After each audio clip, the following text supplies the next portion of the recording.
Good evening everybody and welcome to the channel. I am SimGirl Racer, known in real life as Sam, and this past weekend I made the drastic decision that I was going to take up sim racing. So literally within the span of a day I bought myself a second-hand wheel and rig. I'm just running a Logitech G29 rig and wheel setup. Purchased a copy of Assetto Corsa Competizione, and I hope you're going to join me in my journey from going to absolute novice to hopefully being a competitive sim racer. So as this is the first video on the channel, I want to start you guys off with where I started off, and that's actually going through a first round sort of really initial basic setup of ACC just to get you going, get you started. Now I've already had a bit of a play with stuff in here because I love tweaking and customizing things just the way I want, but I'm just going to show you some of the basic things that I did. So the first thing that you want to start off is to go through all of your options for setting up the overall game. Now ACC it's not really a game, it is a true to life, or as close to real life simulator as you can get. So that means that as a program it's really resource intensive. It takes a decent computer, decent graphics card, all of that stuff to be able to run it well.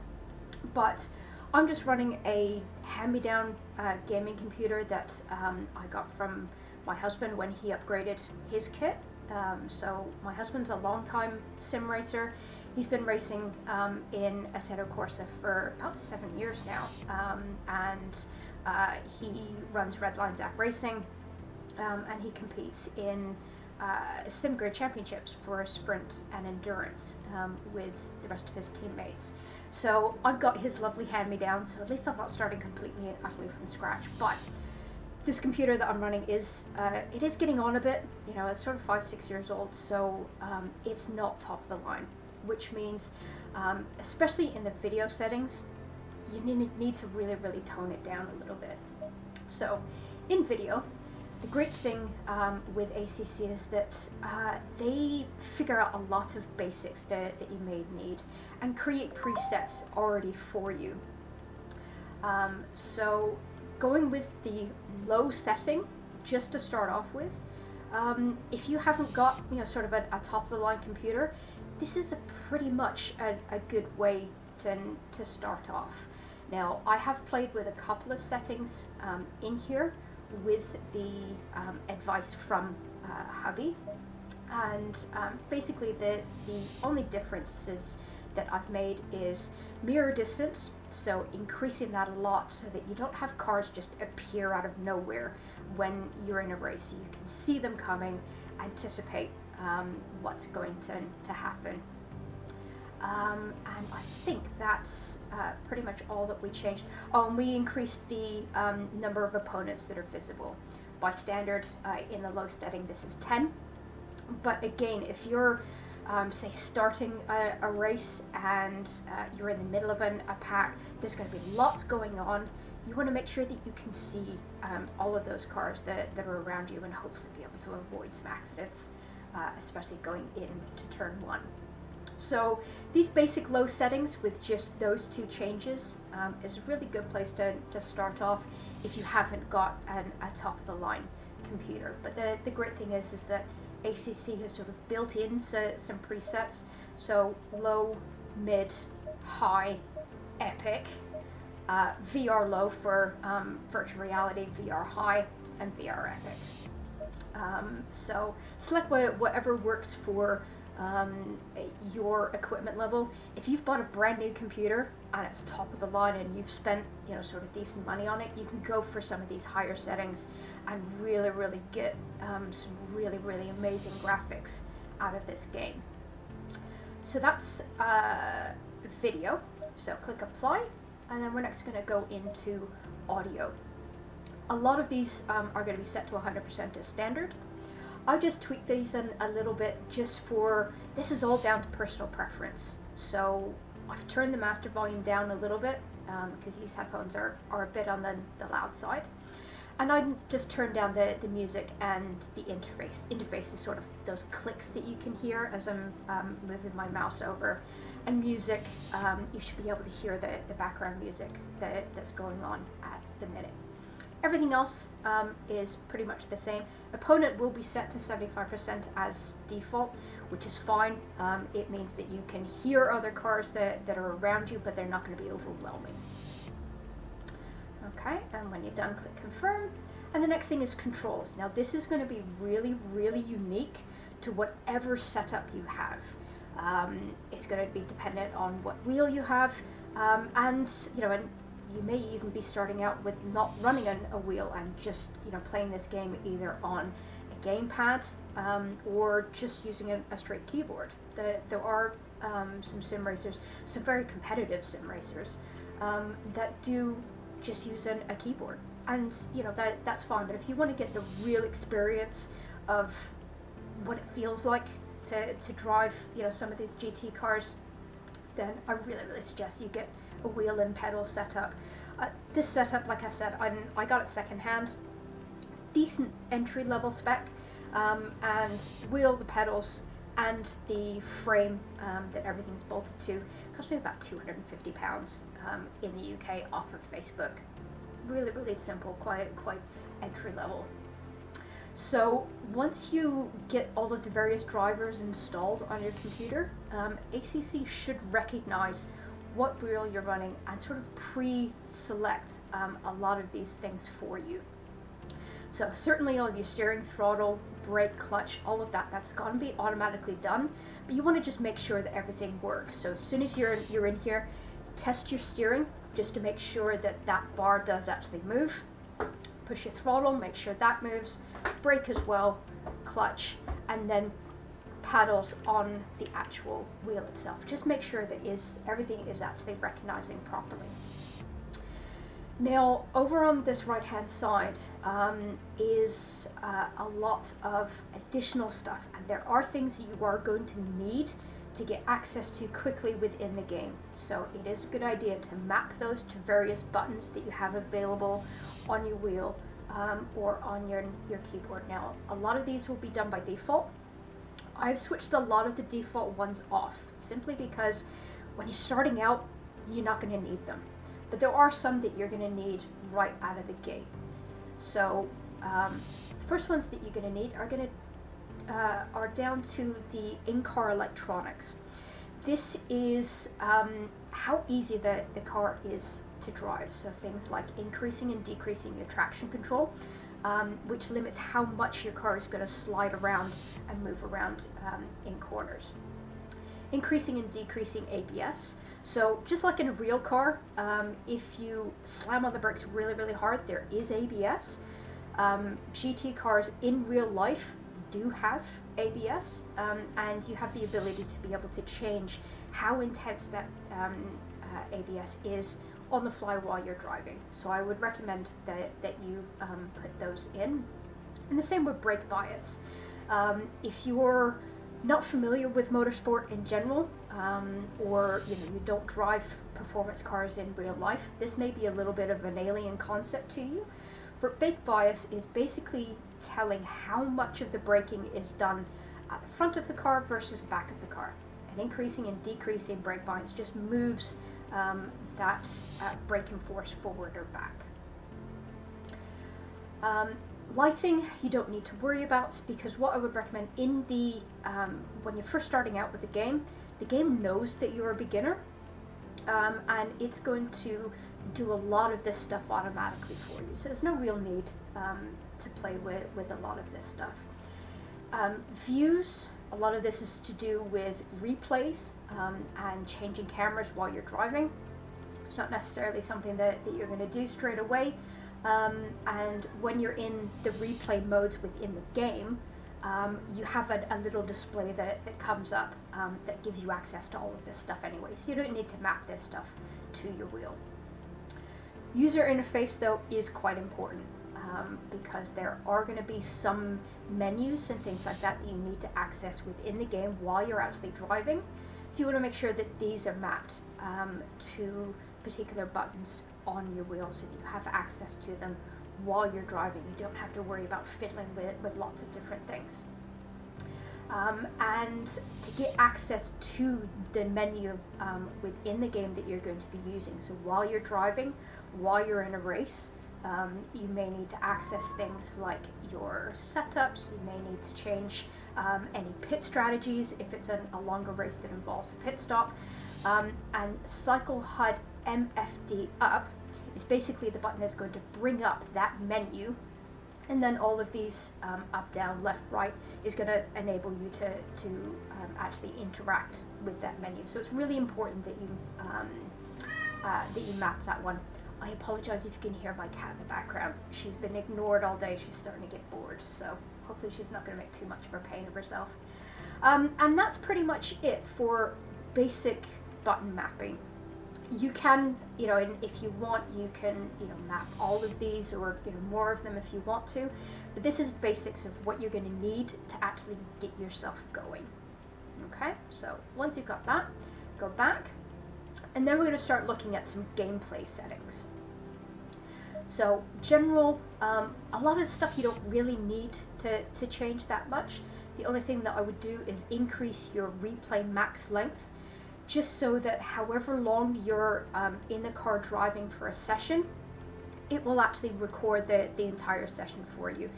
And replays are going to be really, really helpful when you're starting out, so that you can actually see what you've done. If you had a really good lap, you can go back and review, okay, what was good about that lap? Or if you had a really bad lap, you can go in and see, where were your mistakes? Where can you save time?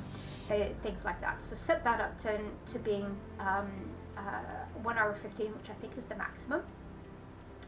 And then the rest of it is fairly standard. A lot of this will be done by default to these settings. So this should all be pretty straightforward. Click confirm. We're going to leave assists to the end. We're going to go into HUD, which is heads up display. This is the information that you're going to see on screen as you're actually driving. So a lot of this is going to be really, really helpful. A lot of this you don't really need to play with. ACC has been designed by real gamers, real drivers. A lot of professional race drivers are involved in the development of this game and a lot of the testing of this game. So they've gotten a lot of this stuff, sort of bang on right out of the box. Only thing that I've changed is I've changed my speed units to mph because I'm in the UK. I'm more used to working in miles per hour.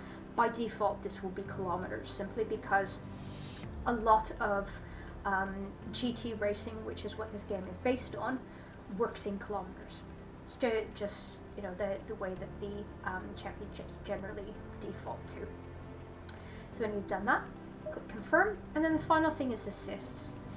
When you're starting out, these assistants are going to be really, really, really useful for you. If you imagine if this was real life, going from driving just a general standard road car and then jumping into a high performance professional racing GT car is going to be like trying to fly the shuttle or something ridiculous like that. It's going to be really, really intensive. All of these assistants are just going to make that transition just that little bit easier. So to begin with, all of this stuff is going to be set to automatic. The only thing that I've changed as a complete beginner is to turn stability control. I've set it to off. It is off by beginner. So things like having an automatic gearbox, it means that to begin with, you don't have to worry about changing gear. The game will do it for you. With the clutch, if you have a steering wheel that's got paddles on it, you never have to worry about that, which is why mine's grayed out. But if your wheel happens to have an actual gear lever, you want to set this to automatic as well. Things like engine start, wipers, lights, especially your pit limiter, Keep all of those as automatic to begin with, just until you get used to the game, get used to driving, because you don't have to be worrying about all of this stuff. Like engine start, if you spin off the track and stall the car, you don't want to be, suddenly thinking, oh crap, I need to restart the car again. It will start it for you automatically. Same with wipers. If it starts raining and the weather simulation within the game is very, very good, you want to make sure that things like wipers and lights are automatic as well. It's just one less thing for you to have to worry about. Pit limiter is really important. Definitely keep this in as automatic to begin with, because there are pit limits. When you go into the pit lane on a racetrack, there are speed limits. If you exceed those speed limits, you're going to get a penalty. So until you learn really good car control and speed control, you want to keep this pit limiter as automatic, just to save you from getting lots of penalties and getting really frustrated with the race. Ideal line. This is one that my husband hates me using, actually, but I find this really, really useful when you're just starting out. Ideal line basically creates a visual line on track to show you where you should be positioning your car, where you should be braking, where you can start accelerating, and it helps you to learn the track and learn what the car is actually capable of doing. So this is really useful to start off with. What I would recommend is, once you really start to learn a track, know where it goes, turn this off. It is going to be a challenge, but it's going to help you in the long run. But for it to be there to begin with is really super, super useful. So don't be afraid to have it on. It's not cheating, it's learning. And let's face it, if you're like me, and this is literally, I've spent a grand total of 3 days in this game, you really, really are learning. So once you've got all of that set up, click confirm, go back, and you're actually ready to get out on track. So I'm just going to do a couple of quick laps just so you can see what the in-car experience is, selecting a car, selecting a track, and things like that, so that you can get started and start having a play yourself. So to begin with, you want to go into single player, so that this way you're not worrying about racing against other people. You do have the option of racing against the computer in here by changing your game mode to one of these other game types. So practice is literally you by yourself on a track, so that you can learn where the track goes. But then you've got the option of doing other types of gameplay within that track, but it's still just you. Any other cars that are on track are controlled by the computer. Okay, so you've got hot lap, super pole. I haven't had a chance to play with any of these, to be honest, so at the minute all I have done is practice. But you can simulate a race weekend for a 3-hour endurance race, 6-hour endurance race, all of that sort of stuff. 24-hour race weekend if you really, really want to be ambitious, and then custom, that you can actually just generate whatever you want. But to start off with, just want to do practice and confirm that. So the next thing is to choose your track. There are 3 different years that are available up at the top. Selecting 2020 just means that you're playing on the most up-to-date version of this track. A lot of tracks do tend to make little tweaks and changes here and there in the off season. So making sure that you've got 2020 selected just means that you're working on the most current track. And when you get to the point of racing online in servers, they'll most likely be using the up-to-date tracks as well.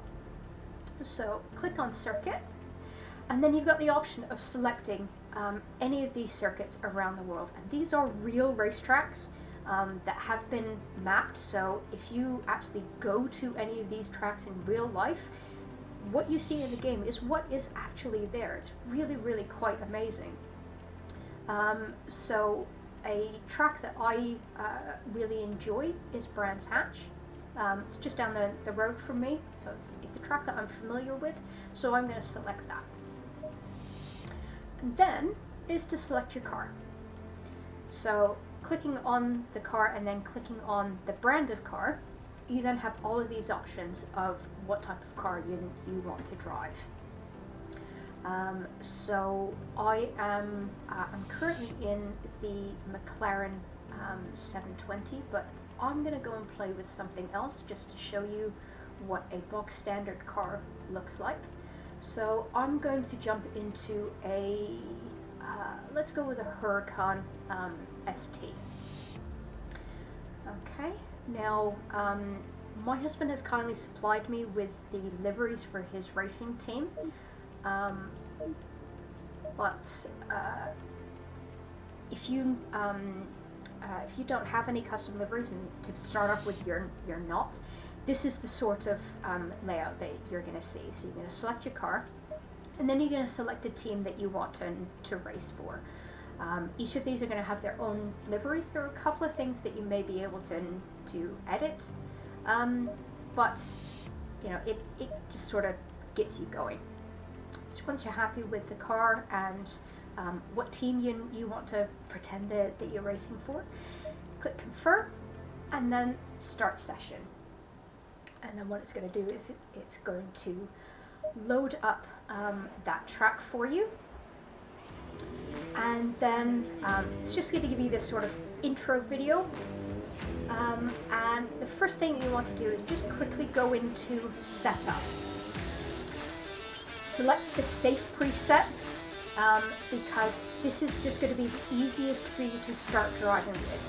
Once you get more experience, you'll actually start customizing setups and adjusting how the car behaves, changing things like tires, fuel, the amount of fuel that's on board, strategy.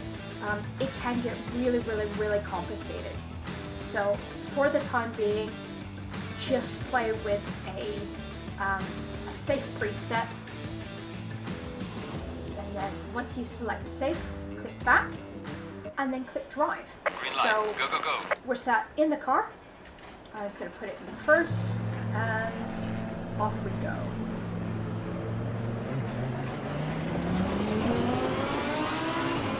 Okay, so you can see this green line here that I'm attempting to follow, but obviously not doing very well because I've got cold brakes. But this is your ideal line. This is the line that you want to try and follow as you're going around the track. Now green basically is either accelerate or coast.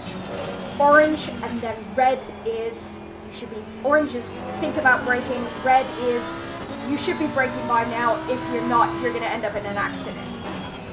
Okay? So this just helps you to find where you're supposed to be positioning the car and how you're supposed to be going. There is a little track map up in the corner, but if you're concentrating on where you're going, it's unlikely that you're actually going to be able to look at that too often. Okay?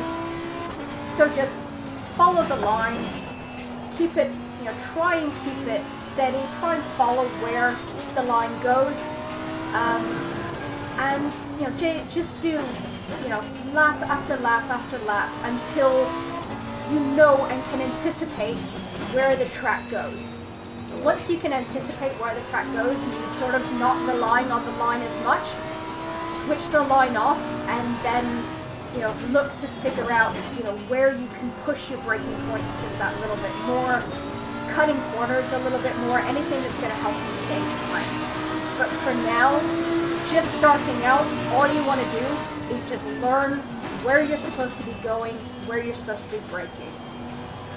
Something that is very useful that's going to help you in the long run is when you see the line turn from orange to red, try and get a gauge of things on screen that you can see that will be a braking point or a turn-in marker when you do actually turn the line off.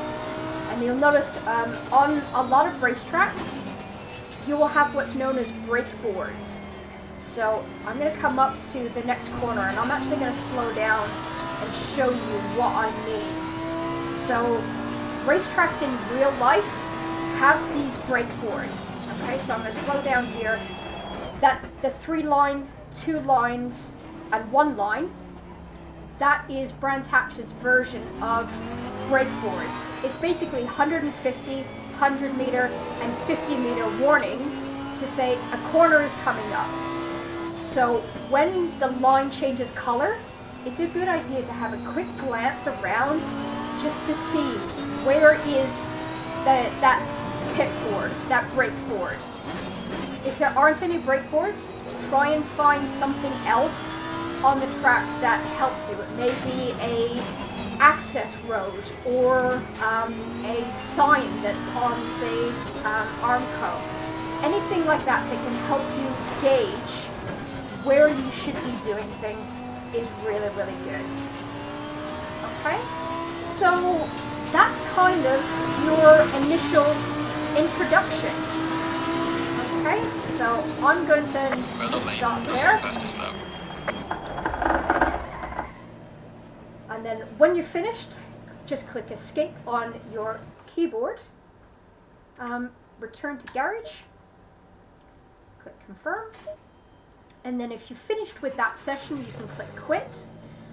Timetables is just going to show you times that you did on all of your various laps. This can be really, really helpful just to see where you're saving time, where you're losing time. And replays I mentioned. So if you do a really good lap, you can click into replay, and this will allow you to watch back everything that you did. So obviously we sat in the pit lane for quite a while, and then you've got all of these controls down here. So things like toggle the HUD, so your heads up display that you saw while you were in car, changing camera angles to see, you know, where you're pointing, where you're going. This particular view is really good for judging, am I placing the car in the right place on track? Can I, you know, take corners a little bit better? But that's, you know, this will help you, you know, sort of just watch back to see what it is that you did as you went along. So I don't want to overwhelm you with too much to begin with. This is just going to get you started. Once you've gotten all of, you know, to this stage, just time, practice, do lots of laps. The more laps you do, the easier it's going to come, the more it's going to make sense, the more comfortable you're going to get behind the wheel. So I hope you have found that really useful. Make sure you click follow or subscribe, whether you're watching me on Twitch or YouTube, and make sure that your notifications are on so that you get notified next time that I'm online and sharing my next videos. So I'm going to be sharing a lot of my practice sessions.